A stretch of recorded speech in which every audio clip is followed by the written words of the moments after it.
UPPLৰ পৰা তিনজন সাংসদ আজি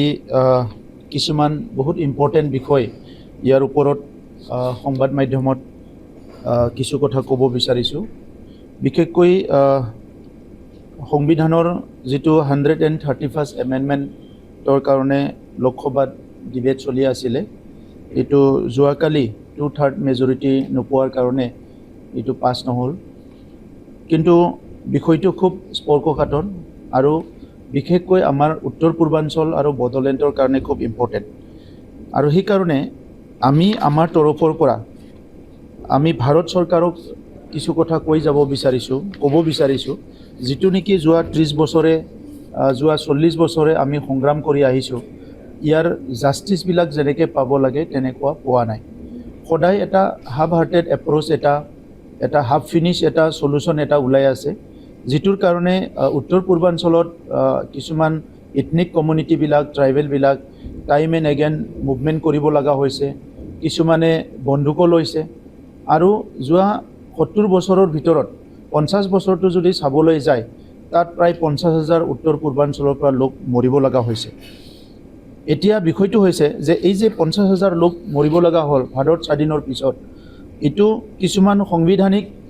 যিটো আমাৰ ৰিড্ৰেছ আছিলে, সাংবিধানিক যিটো ব্যৱস্থা আছিলে, এইটো যদি অলপমান ৰিএলাইন কৰিলেহেঁতেন, অলপ যদি ৰিফৰ্ম কৰিলেহেঁতেন, তেতিয়া আমাৰ এস্পিৰেশ্যনছবিলাক উত্তৰ পূৰ্বাঞ্চলৰ আশা আকাংক্ষাবিলাক পূৰণ কৰিবলৈ বহুত ভাল সুযোগ পাইছিলে। যিটো BTC একৰ্ড তাত লিখা আছে 2003ৰ পিছত অহা মানুহবিলাক তাৰ বনাফাইড চিটিজেন নহয়। গতিকে 2003ৰ আগত যদি কোনোবা আছে সি থাকিব। 2003 চনৰ পিছত আজি কোনোবা বেলেগ বাহিৰৰ মানুহ গৈ পেলাই BTC এৰিয়াত ইলেকশ্যন কণ্টেষ্ট কৰিছে, যিটো নেকি 6 শিডিউল যিটো ডিমাণ্ড আছিলে, তাত যে ছেপাৰেট অট'নমি লাগে, ছেপাৰেট মানে এটা এটেনশ্যন লাগে গভৰ্ণমেণ্টৰ, তো এই গোটেই বিষয়টো ডাইলুট কৰি দিছে। তো সেইকাৰণে যিহেতু ৰিপ্ৰেজেণ্টেশ্যনৰ অভাৱত বা গভৰ্ণমেণ্ট অফ ইণ্ডিয়াৰ কনষ্টিটিউচনেল যিটো ৰাইটছ এইটো এনচিয়ৰ কৰিবৰ কাৰণে, এনজয় কৰিবৰ কাৰণে মুভমেণ্ট কৰি 8,000 মানুহ মৰি পেলাই বড়োলেণ্ড ক্ৰিয়েট হৈছে, আৰু তাত যদি এতিয়া কাৰোবাৰ পলিটিকেল ইণ্টাৰেষ্টৰ কাৰণে ইয়াৰ স্পিৰিটটো ডাইলুট কৰে, that will be very unfortunate. যিটো নেকি আমি বিচাৰোঁ যে এই ডিলিমিটেশ্যনত এইটো চেঞ্জ হ'ব লাগে আৰু সেইটো আহিব নালাগে। যিটো আছে বড়োলেণ্ডত আমি এগেইন এটা কথা ক'ব বিচাৰিছোঁ যে যিটো BTR একৰ্ড হৈছিলে, এই BTR একৰ্ডৰ ক্ল'জ মতে তাত আমাৰ ভিলেজ ইনক্লুজনৰ কাম হৈ আছে। যিখিনি ভিলেজ ইনক্লুজনৰ কাম হৈ আছে সেইটো অতি শীঘ্ৰে ভাৰত চৰকাৰে কমপ্লিট কৰিব লাগে। আৰু 3.1 মতে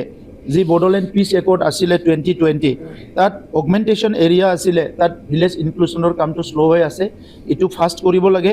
আৰু লগে লগে আমি বিচাৰিছোঁ কাউন্সিলৰ ছিটটো 40ৰ পৰা 60 হ'ব লাগে, যাতে সকলো জনগোষ্ঠী তাতে ৰিপ্ৰেজেণ্টেশ্যনটো পায়। আমি বিচাৰিছোঁ যে সংবিধানৰ যিটো 125th এমেণ্ডমেণ্ট এইটো পেণ্ডিং হৈ আছে, এই এমেণ্ডমেণ্টটো আহিব লাগে অতি শীঘ্ৰে। আৰু তাত আমি কিছুমান চেঞ্জেছ বিচাৰিছোঁ, যেনেকৈ ক্ল'জ 4.3 মতে আৰ্টিকল 282 এমেণ্ড হ'ব লাগে, ফাইনেন্সিয়েল যিটো পজিশ্যন এইটো ষ্ট্ৰেংথেন কৰাৰ কাৰণে।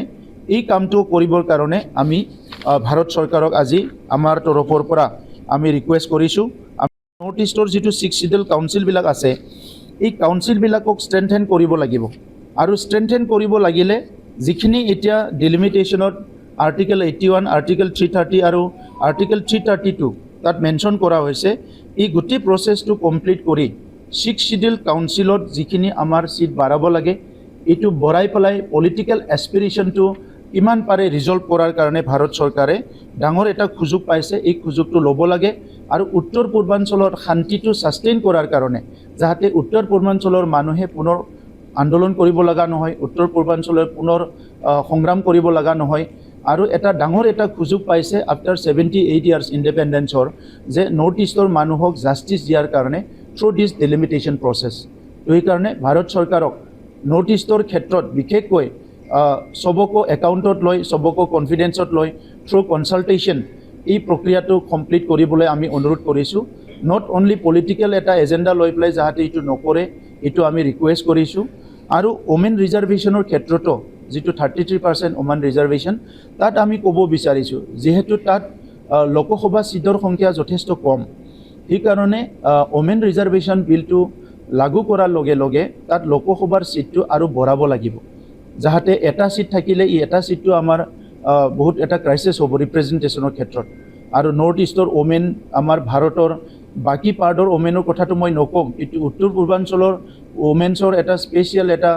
ৰোল আছে যে পিচ বিল্ডিঙৰ ক্ষেত্ৰত হওক ইকনমিক ডেভেলপমেণ্ট হওক ছ'চিয়েল বেলেঞ্চত হওক কালচাৰেল প্ৰিজাৰ্ভেশ্যনত হওক গতিকে বহুতখিনি ৰোল লৈ আছে অনলি পলিটিকেল স্পেচটো নোপোৱাৰ কাৰণে আমাৰ নৰ্থ ইষ্টৰ যিখিনি উইমেন্স আছে তেখেতসকলে আজি নেশ্যনেল পলিচি মেকিং বডিত ভইচ দিব নোৱাৰাৰ কাৰণে আমাৰ কিছুমান প্ৰব্লেমবিলাক আজিলৈকে ছল্ভ হ'ব লাগিছিলে এইবিলাক ছল্ভ হোৱা নাই পলিটিক্স আৰু বিউৰক্ৰেচিৰ মাজত টনা আজৰা হৈ পেলাই বহুত বিষয়বিলাক আজিলৈকে সমাধান হোৱা নাই আৰু সেইকাৰণে উত্তৰ পূৰ্বাঞ্চলত যিখিনি আমি 6 শিডিউল পাবলৈ সক্ষম হৈছোঁ যিসকলে ষ্টেটহুড বিচাৰিছিলে ফাৰ্ষ্ট ষ্টেট ৰিঅৰ্গেনাইজেশ্যন কমিশ্যন 1956ত আহিল তাত কিছু লেংগুৱেষ্টিক বেচিছত ভাৰতৰ সমস্যাবিলাক সমাধান কৰিলে পৰৱৰ্তী সময়ত আণ্ডাৰ পলিটিকেল কম্পালচন নতুন ৰাজ্যবিলাক গঠন হ'ল উত্তৰ পূৰ্বাঞ্চলত অটনমিবিলাক 6 শিডিউল কাউন্সিল অটনমাছ কাউন্সিলবিলাক গঠন হ'ল কিন্তু উত্তৰ পূৰ্বাঞ্চলৰ যিহেতু জনগাঁথনিটো ভাৰতৰ অইন পাৰ্টৰ লগত নিমিলে তাত আমাৰ ট্ৰাইবেল বা ইণ্ডিজিনাছ মানুহবিলাকৰ জনসংখ্যা যথেষ্ট কম সেইসকলে স্বাধীনতাৰ পৰা এতিয়ালৈকে বহুত জনগোষ্ঠীয়ে ৰিপ্ৰেজেণ্টেশ্যন পোৱা নাই 200তকৈ অধিক আমাৰ জনগোষ্ঠী আছে যি জনগোষ্ঠীবিলাক এতিয়ালৈকে ৰিপ্ৰেজেণ্টেশ্যন পোৱা নাই তো সেইকাৰণে যিটো দীঘলীয়া এটা ভুল হৈ গ'ল এই ভুলটো কাৰেকশ্যন কৰাৰ কাৰণে এই ডেলিমিটেশ্যনৰ থ্ৰুৱেদি বা যিটো নেকি কনষ্টিটুৱেঞ্চি ৰিড্ৰয়িং কৰিব বিচাৰিছে ইয়াৰ দ্বাৰা এটা ভাল ডাঙৰ এটা সুযোগ পাইছে যদি এটা হলিষ্টিক এপ্ৰ'চ লোৱা যায় উইথ উইজডম আৰু কম্পেশ্যন যদি কামটো কৰা যায় প্ৰচেছটো ভাৰত চৰকাৰে নৰ্থ ইষ্টৰ ক্ষুদ্ৰ ক্ষুদ্ৰ জনগোষ্ঠীবিলাকক এতিয়াও মানে জাষ্টিছ দিব পাৰে তো সেইকাৰণে আমি UPPLৰ তৰফৰ পৰা আমি ভাৰত চৰকাৰক ৰিকুৱেষ্ট কৰিছোঁ আমাৰ তৰফৰ পৰা আমি আৰ্জ কৰিছোঁ যে ডেলিমিটেশ্যন হোৱাত যিটো হিষ্ট্ৰিকেলি ভুল হৈছে আণ্ডাৰ ৰিপ্ৰেজেণ্টেশ্যন নৰ্থ ইষ্টে পাইছে কোনোবা ৰাজ্যত এজনে লোকসভাত আছে ক'ৰবা দুজন আছে কিন্তু এই অঞ্চলবিলাক পাহাৰীয়া অঞ্চল হয় টেৰাইন হয় বহুত ডিফিকাল্ট ৰিজন হয় তাত বহুতে যেনেকৈ লাগে তেনেকুৱা কামবিলাক কৰিব পৰা নাই আমি ফ্ৰণ্টিয়াৰ হয় আমি ম্যানমাৰৰ লগত ভূটানৰ লগত চাইনাৰ লগত বাংলাদেশৰ লগত উত্তৰ পূৰ্বাঞ্চলৰ ৰাজ্যবিলাক সংলগ্ন হৈ আছে সেই ৰাজ্যবিলাকৰ ইছ্যুজবিলাক ভেৰি চেঞ্চিটিভ আৰু সেইটো ডিল কৰিবলৈ যিখিনি স্পেচ পাব লাগে ৰিপ্ৰেজেণ্টেশ্যনটো কম কাৰণে সেই স্পেচখিনি পোৱা নাই আৰু সেইকাৰণে আজি আমি বিচাৰিছোঁ যে উত্তৰ পূৰ্বাঞ্চলৰ সিটটো পপুলেশ্যনৰ বেচিছত নহয় তাত ইথনিচিটি তাত ৰিপ্ৰেজেণ্টেশ্যন আৰু ক্ষুদ্ৰ ক্ষুদ্ৰ জনগোষ্ঠীৰ ভইচটো নেশ্যনেল প্লেটফৰ্মত নেশ্যনেল ফৰামত যাহাতে শুনাব পাৰে নিজৰ গ্ৰিভেঞ্চেছবিলাক শুনাব পাৰে সেইটো কথাটো মনত ৰাখি পেলাই নৰ্থ ইষ্টৰ ডিলিমিটেশ্যনটো হ'ব লাগে আমি সেইটো বিচাৰিছোঁ আৰু পপুলেশ্যনটো এটা ক্ৰাইটেৰিয়া তাত হ'ব নালাগে বড়োলেণ্ডৰ ক্ষেত্ৰত আমি ক'ব বিচাৰিছোঁ যে নতুন চেঞ্চাছ যদি হয় বড়োলেণ্ডত এপ্ৰক্সিমেটলি 40 লাখ পপুলেশ্যন হৈ যাব গতিকে আমি দেখিছোঁ গোৱাত যদি 15-16 লাখেদি দুটা তাত লোকসভা হ'ব পাৰে তো বড়োলেণ্ডত আমি প্ৰায় 40 লাখৰ ওচৰত যিটো পপুলেশ্যন তাত আমাৰ 3টাকৈ লোকসভা হ'ব পাৰে আনপিনেদি আমাৰ তাত যিটো আছে যে বড়োলেণ্ডত আমাৰ এতিয়া যি ৰিডিলিমিটেশ্যন হৈ গ'ল তাত 15টা সিট এছেম্বলি সিট দিয়া হ'ল আমি বিচাৰিছোঁ সেইটো 15টা নহয় 30টা হ'ব লাগে কাৰণ তাত অকল বড়ো নহয় 26টা জনগোষ্ঠী আছে সবে ৰিপ্ৰেজেণ্টেশ্যনটো পাব লাগিব আৰু সবে যদি ৰিপ্ৰেজেণ্টেশ্যনটো পাব লাগে তাৰ সিটটো বাঢ়াব লাগিব যোৱা ৰিডিলিমিটেশ্যনৰ ক্ষেত্ৰত BTC একট 2003 4.7 ক্ল'জটোৰ অলপ দহাই লৈ পেলাই তাত ST সিটটো এনহেঞ্চ কৰা নাই তাৰ ইণ্টাৰপ্ৰিটেশ্যনটো অলপ বেলেগকৈ অনা হৈছে তাৰ ইণ্টাৰপ্ৰিটেশ্যনটো হৈছিলে যে 2003 চনলৈকে তাত যিমান ST সিট আছে এই ST সিটটো যেতিয়া ৰিডিলিমিটেশ্যন হ'ব এইটো চেঞ্জ হ'ব নালাগে কিন্তু ইয়াৰ ইণ্টাৰপ্ৰিটেশ্যনটো বেলেগকৈ কৰা হ'ল যে এডভাৰ্চলি এফেক্টটো নন ট্ৰাইবেলত হ'ব বুলি এটা ইণ্টাৰপ্ৰিটেশ্যন কৰি পেলাই যিটো নেকি আমি পাব লাগে ST সিটটো বেলেগ অঞ্চলবিলাকত লৈ যোৱা হ'ল এতিয়া এই ডেলিমিটেশ্যন যেতিয়া হ'বলৈ গৈ আছে ইয়াত এটা ডাঙৰ সুযোগ আহিছে গতিকে তাত ST সিটৰ সংখ্যাটো বাঢ়াব লাগে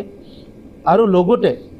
যিখিনি আমাৰ নন ST মানুহ বড়োলেণ্ডৰ ভিতৰত আছে সেইসকলে অপেন সিটবিলাকত ৰিপ্ৰেজেণ্ট কৰিব কিন্তু তাত এটা যিহেতু 332 আৰ্টিকেল মতে এইটো ST চিটটো বনোৱা হৈছে শ্বেডিউল ট্ৰাইবৰ তাত বাহিৰৰ পৰা যিটো ৰিপ্ৰেজেণ্টেশ্যন বা বাহিৰৰ পৰা যাই পেলাই MLA যিটো খেলে কণ্টেষ্ট কৰে এইটো বন্ধ হ'ব লাগে